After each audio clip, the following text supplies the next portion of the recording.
How's everyone doing? It is a beautiful day to be cute and gay. How's everyone doing? I appreciate every single one of you. Y'all are amazing. Make sure to send some likes. So, over the past few days, I've actually been talking a lot about the government shutdown.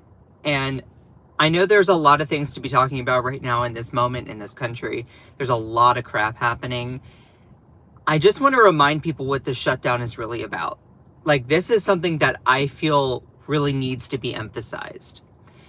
As someone who is a progressive Democrat, I don't always have the most faith in our Democrat political leaders to be able to express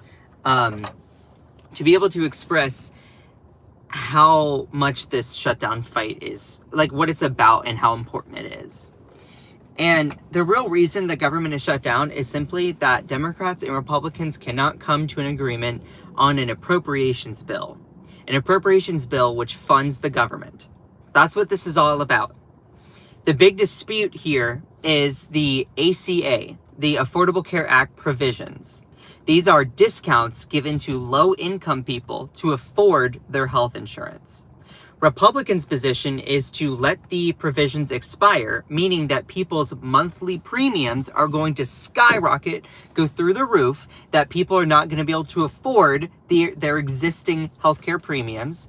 Democrats are saying, let's keep it in place. Meanwhile, Republicans are hiding behind this idea that undocumented immigrants receive all of this money from the government. They do not. Actually, undocumented immigrants pay so much more into the system than they can reap out of it. Meaning that they're actually benefiting American citizens by being here. Like, the whole thing of what Republicans, they really think that immigrants are so dangerous. Actually, they pay a lot of taxes and then they don't reap the benefits of the programs in which they can tap into. That all being said, I also want to break down the morality of this fight. You have one side saying that we want to gut healthcare aid. We want to get rid of discounts, coupons, healthcare assistance for low-income people. One side is saying that we want to get rid of that. The other side is saying, hey, maybe we should just keep the existing ones in place. This whole government shutdown fight, we're on now day 9. It is October 9th. Hello and good morning, everyone. I see people jumping in the chat. This live stream, I won't be on for too long because I have a big work thing that's happening for the next 3 days. And I appreciate every single one of you. Though I want to specifically point out the reason this whole shutdown fight is happening is specifically over healthcare. It's all over healthcare. Can I go back for a quick second? Yeah, I definitely will. Good morning, everyone in the chat here. Candisa, I see you. Hello. Ilisa, Cantisa, Gigimonster, Akicha, Kate, good morning. Ilisa, you're awesome. Yeah, let me go back to Mike Johnson's thing here. So this is something that our Speaker of the House said. So that's just a brief little preview. Let's actually break it all down here, all right? I appreciate every single one of you. Make sure to send some likes. Y'all are incredible. So the Speaker of the House, Mike Johnson, says, quote, if you're a young pregnant American citizen woman who shows up in an ER and you're getting treated and they pay the hospital less for treating you than some illegal rabble-rouser who came in from South American country to do us harm, that is wrong. First of all, that's incredibly racist. You're claiming that, people that come in from South America are rebel-rousers. That's completely racist. Secondly, I understand the premise of what he's trying to get at, but he is being he's putting in a lot of misdirection. Let me just point this out here. Undocumented immigrants pay so much more in taxes, and because they're undocumented, they can't apply or receive benefits from the government. Let me give you some breakdown here. And this is something I would love to dive in specifically deeper on this. let's break down some numbers here. Tax contributions by undocumented immigrants in just 2022. You can see here state and local taxes, you see federal social insurance taxes, federal income tax, miscellaneous federal taxes. It adds up to $96.7 billion. This is 2022 or 2023. I can't quite tell. I have a little menu that's on the side here, so it's blocking my way. But when you really want to break it all down, this is spending on emergency Medicaid accounted for, spending on emergency Medicaid, which undocumented people receive because of something called EMTALA. EMTALA is a program that says that if you go to the hospital, regardless of your citizenship status, you will be treated.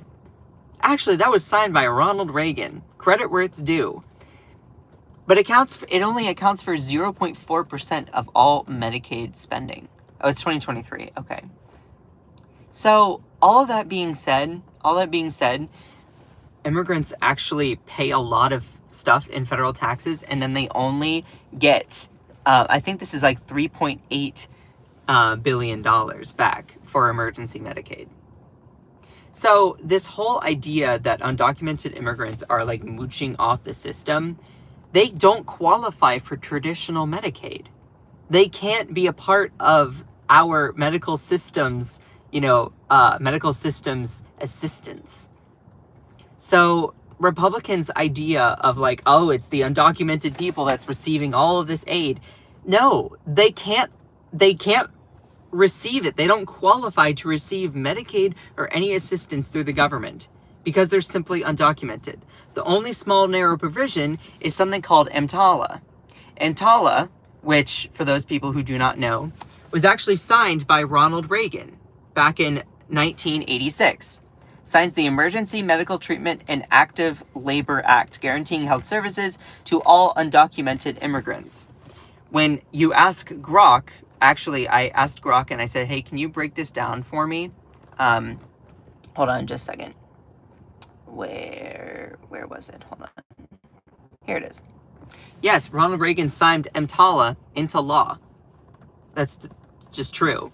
And as a part of EMTALA, it says that anyone who comes into the emergency department with an emergency medical condition, regardless of their citizenship status, immigration status, or ability to pay, means that they get treated.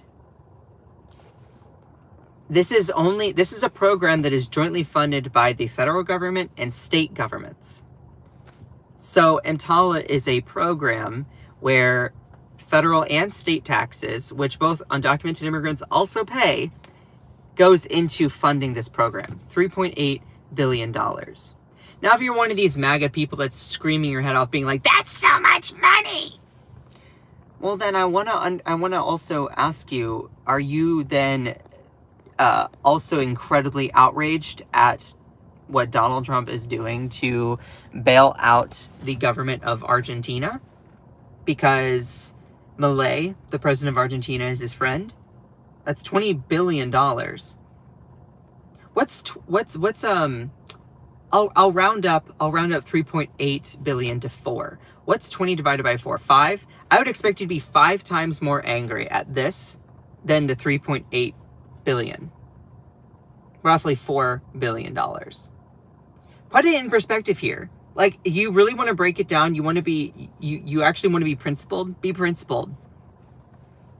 I'm just calling on you. Or you have the $12 billion that we've given to Israel to continue their genocide against Palestinian people. I would expect you to be 3 times more angry about that.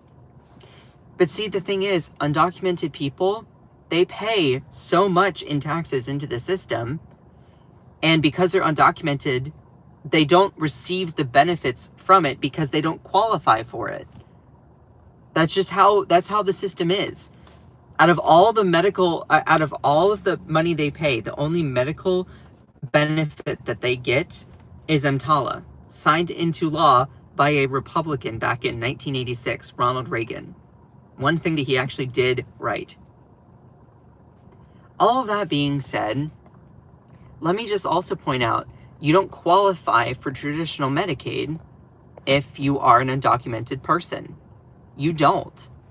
Like, that you can't qualify. So I live in North Carolina.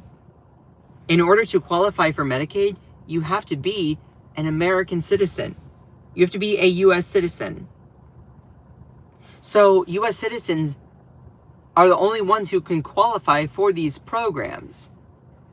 So simply put, the whole government is shut down because Democrats are trying to gut healthcare subsidies for low-income people, for working class people.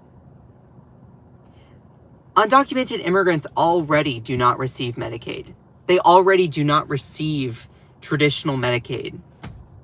They pay into taxes, but they don't receive it. Think if you paid into a system, but then you don't reap the benefits. That's what undocumented immigrants face. That's what they face. They pay into a whole bunch of a system, and then they don't get the benefits of that system because you can't qualify for programs through our government if you're not a citizen. But let's also just go to the morality of this fight. I have about like 8-10 minutes left. Okay, and then I have to get to work. I have a big thing at work today, and for the next 3 days. So let's also talk about the morality of this fight. What is the government shutdown really all about? What is this whole thing actually even really concerning? The reason why the government is shut down is simply because Republicans and Democrats cannot come to an agreement on a funding bill, an appropriations bill. That's what it's really about. This appropriations bill, the biggest point that they cannot agree on is healthcare subsidies. And you're like, okay, well, I don't know what those are. What's a healthcare subsidy? Subsidies are basically discounts. Subsidies are discounts, or they're assistance from the government that's given to individuals. Subsidies is the money from the government. So you and I, tax-paying citizens, as well as undocumented people which pay taxes, our government collects a lot of that money, and a lot of that money is actually used in subsidies. So if we wanted to subsidize solar power or wind power, or we wanted to subsidize corn or oil, it means that it's assistance from the government given to people to then make it cheaper for Americans to purchase. So a subsidy is assistance given by the government to individuals or businesses. So there are healthcare subsidies, meaning that the government is helping provide assistance for people to afford their health insurance, their health care access. Now, let me give you a for instance here. For people that are on Medicaid, this healthcare assistance is like a discount. It's a coupon, however you want to say it. Let's say that you originally, if you're on Medicaid, you originally owe $800 a month. Well, this Affordable Care Act subsidy reduces it by $600, meaning you only pay $200 left. This money, which comes through your taxes, you've already paid for it in a sense. You've already paid for it. I'm sorry, my green screen is not the best. Also, Republicans are trying to gut a provision, a COVID era provision, that says that the total amount that you pay for your health insurance is capped at 8.5% of your yearly income. So let's say that you make $45,000 a year. This COVID era subsidy says, hey, you're not going to pay more than 8.5% of that $45,000 for medicine. You're not going to pay more than that. So the highest possible amount that you'll pay per year is $5,294, meaning that if you divide that by 12, then the max that you pay per month is $441. So your bill is never going to be over $441 per month. So Republicans are trying to eliminate this cap. The reason why the government is shut down is simply because Republicans are saying we want to eliminate, we want to get rid of these subsidies, of these discounts, of these programs to help people afford their health insurance. That's what this is all about. As flawed as the system is, I would love a universal healthcare system. As flawed as it is, though, These healthcare subsidies allow American citizens to be able to afford their health insurance. Without these subsidies put in place, what that means is that people's premiums, how much they pay per month, is going to skyrocket. I see a super chat. I will acknowledge that in just a second. The premium is how much you pay per month. And so if you get rid of that 8.5% cap, then that means that your premiums are going to skyrocket. People's things are going to skyrocket. And you're like, oh, well, how many people are actually affected by this program? How many people, okay, the government is shut down because Republicans want to gut this discount, these helpful aid for some people. How many people is it really? When you look at the enrollment in people who have government assistance for Medicaid, for their healthcare costs, you want to look at it. The number of people that are on Medicaid as of this year in June is about 78 million people. 78 million people. There's also CHIP, which is the Children's Health Insurance Program. Now that's 78 million people. I rounded it down to 77, just for simplicity. How many people are there in the United States? As of this was Monday, so it's not gone up by, a huge amount. 340 million people, 342 million people. When you do the math, you divide the amount of people by the amount of people total in the US by the amount of people on Medicaid. You know what that means? It means about 1 in 4 people are on Medicaid, meaning that they get these discounts, this assistance, these subsidies through the government. So if Republicans get their way and they eliminate and get rid of these healthcare subsidies, that means that 1 in 4 people, their bills are going to skyrocket because our government is not giving out subsidies for low-income people, working-class people, to afford their health insurance. This also greatly impacts the middle class as well. And so you're like, well, why are Republicans holding the government hostage in a sense just so that they can cut people's health care? That's a good question. Democrats' position is saying, hey, we just want to extend the existing subsidies. We're not trying to add anything else. We're not trying to do anything else. We're just trying to extend the existing subsidies. Republicans are saying we need to get rid of these healthcare discounts and subsidies for low-income people. That's what it's about. I see a super chat in here. I want to make sure to acknowledge it. I count on Scott for my info I may not find on my own. He's a skilled journalist. You don't have to agree with his values, but his facts are rock solid. Oh, thank you, C-Bar. Thank you, C-Bar. C-Bar is a good friend of the show. And that's really what this is all about. This isn't about undocumented immigrants receiving healthcare because they don't qualify. They don't. In order to receive healthcare through the government, you have to be a U.S. citizen. That's how it works. In order to qualify for these programs that the government provides to people, you have to be a U.S. citizen. That's how it works. I don't know how else to share that. I don't know how else to emphasize that. Medicaid is a program which provides health insurance to people. You don't qualify for it unless you are a U.S. citizen. I live in North Carolina. In order to receive Medicaid, a person must be a U.S. citizen, have a social security number. These people pay into a system that they don't reap the benefits out of unless it's for this one narrow provision called emergency Medicaid. Now, let's all put this in perspective here. Emergency Medicaid means that you can go to a hospital and not be refused service. That's what it is. It means that you cannot be refused service if you are in a critical condition. So, emergency Medicaid was actually signed by Ronald Reagan. One of the things that he actually did that was correct. So there is this one provision. Has the government allocated any money to illegal or undocumented immigrants for Medicaid? And it's like, no. The only provision that is an exception is something called emergency Medicaid. Emergency Medicaid, which covers only acute life-threatening conditions such as labor and delivery, severe injuries, or sudden illnesses. Which means that there is going to be some government assistance given to people who, regardless of their citizenship status, are going to receive that that assistance.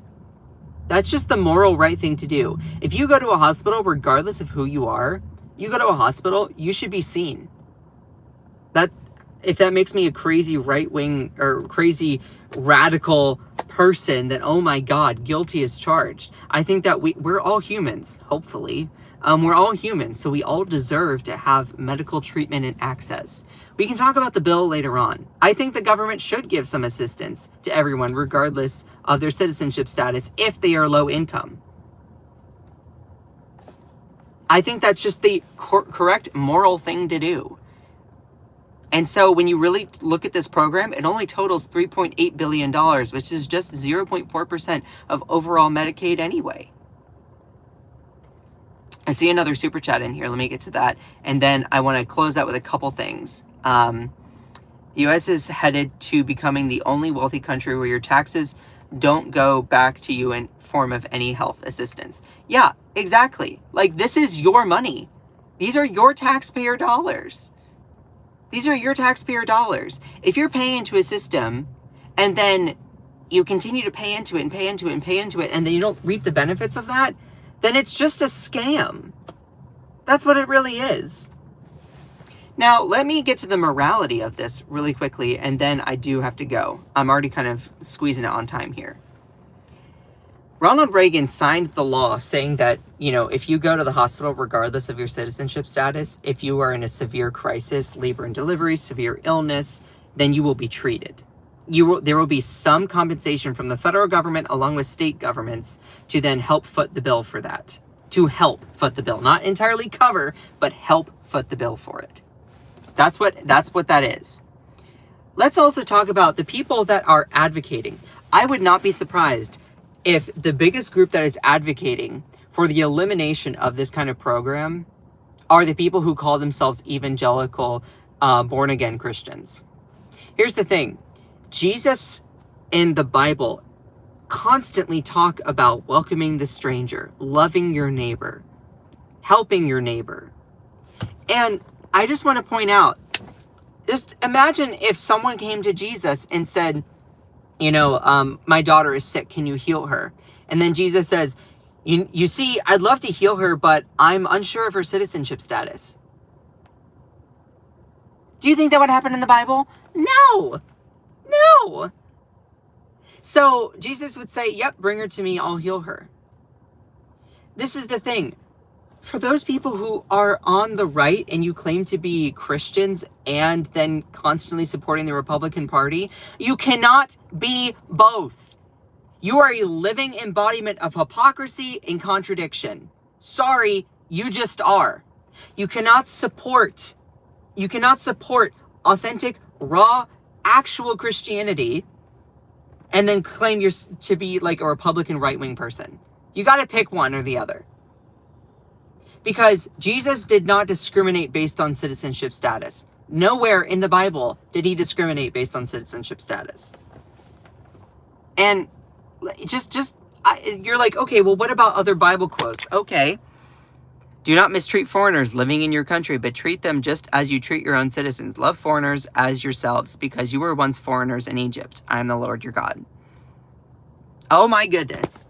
And then you're like, okay, well, what about all other Bible things? You know how in the Bible it talks about, feeding crowds of people and stuff like that? This is a smaller synopsis, but I find this to be very accurate. Democrats will feed 100 people in fear that no one of them might starve, but our Republicans will starve 100 people in fear that one of them might not deserve food. That is a very well-written statement. Also, it's funny because American citizens can't even get free healthcare, and y'all think undocumented immigrants do, right? It's just putting into perspective all of this here. Like,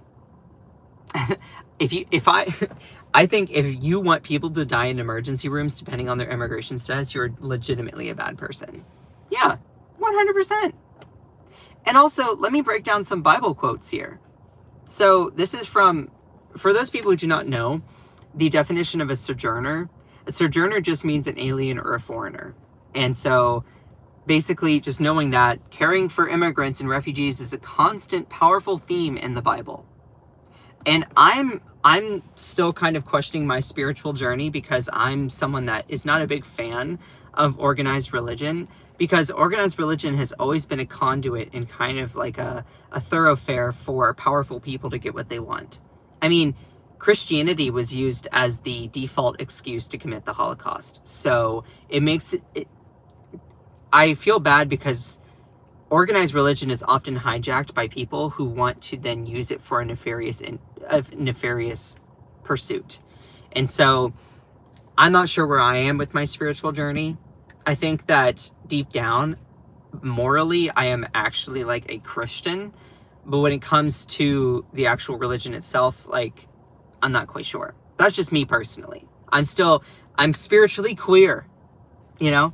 But here's some other Bible quotes here. You shall not oppress a sojourner. Sojourner as defined as an alien or an immigrant or someone not native to a certain land.